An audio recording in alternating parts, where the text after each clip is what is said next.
And I want to start off just by telling you my experience with after school, because I started in this field probably 20 years ago, 18 years ago or so, and this was my class on the first year that I started. This was the last day of school. Back then, they used to put the dates on the pictures. I saw the age range when they put the two songs. First song, we didn't know that well. Second song, we got down.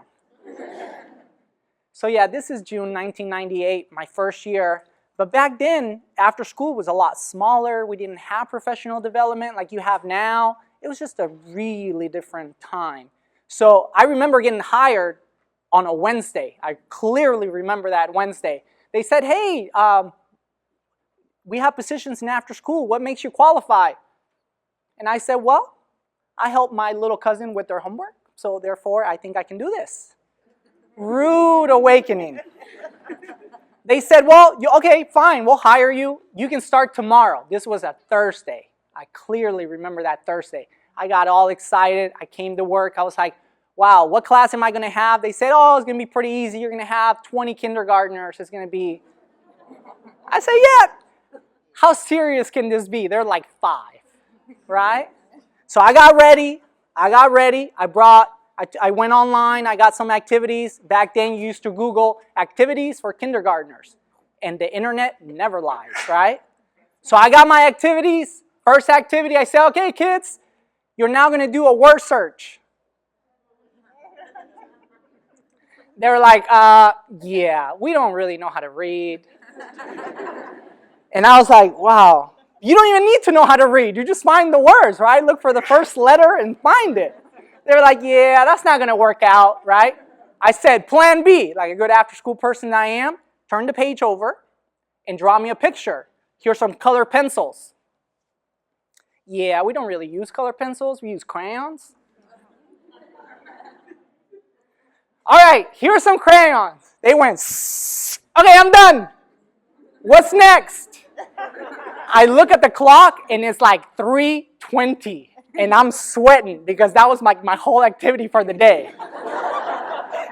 And we had to go until 6 o'clock, and I was like, oh my goodness, I don't go to church often. This is probably a good time for me to start going. I show you this picture because that first year was very interesting. I remember going home crying that Thursday. I remember that. I remember coming back on Friday and going home crying that Friday. Over the weekend, I took a really hard look about, why am I here? What's my purpose? And I can tell you that it took me a long time to find that out. And obviously the field has changed, and now we have these professional development opportunities and a lot of mentors that give you this information before you even begin this journey. I do want to share my story of, this is Jack, Daniela, Angelica, Maine, Lee, Andrew, and so forth. And I still remember those kids. We're still connected, and it's been a long time. They're grown-ups now. It's really scary, and they call me. And we talk about things, and they remember things. They don't really remember what happened. They just remember a feeling that they had of some kind of connection to their after-school program, to their after-school program provider. They don't really remember the activities or what we did to pass time. They don't really remember that word search activity, that's for sure. So I want to share just one more story. This is my after-school program in Sacramento. I had 285 kids at the time. And I want to point Salvador Garcia here. This is Salvador. The first time I met Salvador, he was in 4th grade. I never met him. I was just running my after-school program. It was my first year as a site coordinator, or as a site director, as you call them. And the principal comes with Salvador, and Salvador looks mad. He looks really mad. And Salvador comes, and he looks like this, and he's just walking by with his head down. He looked upset. So the principal comes and talks to me and says, Bruno, this is Salvador. We're about to kick him out of the school. He's flunked of everything we have to offer here. He fights with kids. He doesn't pass any of his tests. He doesn't get along with anybody. He's just mad all the time. So what we're going to do for his intervention is we want him to be in your after-school program as a last resort. If he gets kicked out of your after-school program, then we have the grounds to kick him out of the school. I was a first-year site director. If you know that feeling, you know that feeling. The first thing I was thinking is like, wow, she's saying all of this stuff right in front of him, right? But obviously, first-year site directors, could I say anything back? I don't know. You tell me, right? So I was like, yeah, when do you want him to start, right? So Salvador comes, he looks at me. Now, remember, this is South Sacramento. South Sacramento, not one of the nicest neighborhoods that we have in Sacramento County. Okay? He looks at me and goes, look, man, I don't want to be here. So I said, all right, then, player, what are we going to do, right? So I said, look. So I got my youth development hat. I went like this, and I said, hey, Salvador, that's cool, man. If you could just try it out for the day, just come back at the end of the day, we'll talk about it. I don't want to be here. I said, just try it. So he goes off on his own way. Nobody thought he would make it that first day. I thought somebody was going to get hurt that day, right? So we're with the walkie-talkies. Everybody's on point, right? We look like Secret Service out there. We're like, did he do anything yet, right? I come the next day to work. I was thinking about Salvador the whole night. I was like, oh my goodness, did he make it? So he comes back the next day, just like you did this morning. For whatever reason, he comes back the next day. And I said, hey, Salvador, you made it back. Just like I greeted you. And he was like, nah, dog, I still don't want to be here. And I was like, okay, well, how about we try it a second day? He was like, look, man, listen, for real, I don't want to be here. And if you keep talking to me, I'm going to steal your car. All right, well,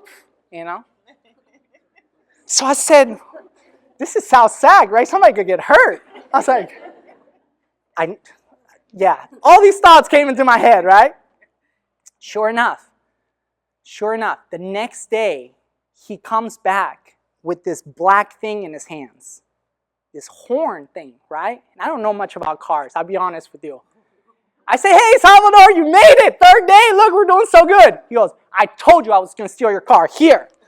He gives me this black thing. And I was like, what is that? That's your car alarm.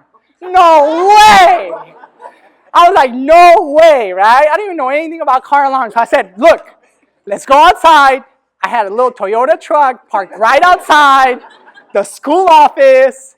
I had just gotten there at 1 o'clock. Now it's 2 o'clock. I was like, how did he have time? How did he escape? So I take him outside. I take out my little clicker, and I'm like clicking, and nothing is happening. I was like, you got to be kidding. I make $325 every 2 weeks. How much is this going to cost me? Right? Like, all these thoughts are coming to my head, right? Rent is due. So I said, Salvador, for reals? He goes, yeah, pop your hood. And I was like, I don't even know how to pop it, right? He goes, look, you pop it like this. He pops the hood. There's like a hole on the left-hand side with like 2 cables hanging out. And he goes, see, it goes right there. I told you I could steal your car. Then he looks at me straight in my eyes. He goes, so, are you going to kick me out now? Ooh. I was thinking about a lot of stuff. Let me tell you that. I was thinking about a lot of stuff. And I was like 20 years old. I didn't know much about life. I still don't. I was still trying to figure things out. I haven't had to make too many life decisions in my entire life. And I'm 37 years old. I know a life decision was when I got married, I had kids, all of those that you go through. You buy a house, those kind of things. But until that point, my biggest life decision was, should I go to college class today or not? I didn't know the power that those words had. So as I'm thinking about all this, I'm taking my sweet time, right? Like digesting all this. He's still looking at me going, so you're going to kick me out now? And I was like, no, I am not going to kick you out. And as a matter of fact, you look like you're good at doing things with your hands. I'm actually going to sit down with you. We're going to plan some projects and we're going to do them together the whole year.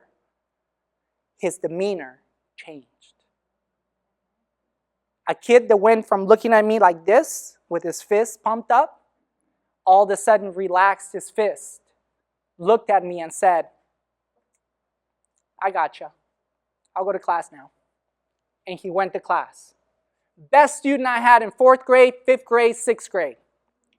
6th grade, he looks at me, he's going to get ready to go to junior high and goes, Mr. Bruno, my 6th grade promotion is coming up. Can you be there for me? Right? I was thinking about my car alarm. Yes, I'll be there for you. Sitting in the front row. He gets his diploma. He has a couple of family members there. He looks at me and goes, Mr. Bruno, all I want as I leave, I just want to go outside with you, take a picture with you with my certificate. So we go outside, and I still have that picture, which is really cool.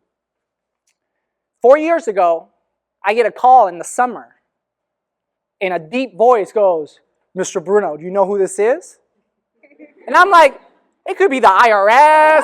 It could be like, it could be some random people, right? He goes, this is Salvador. Do you remember me? And I was like, I remember my car alarm. Right? I remember my car alarm. He goes, what's up? How can I help you? He goes, man, I'm trying to go to college. There's not a single person in my family that can talk to me about that. In my house, they want me to go get a job, help out my family. You know the story, right? But I really am good at playing baseball, and I really want to go to college. I think I can do some good. I said, where do you want to go? He goes, I want to go to San Jose State, play baseball there. All right, you have 5 minutes you can talk to me? I said, yeah, man, I got your whole life.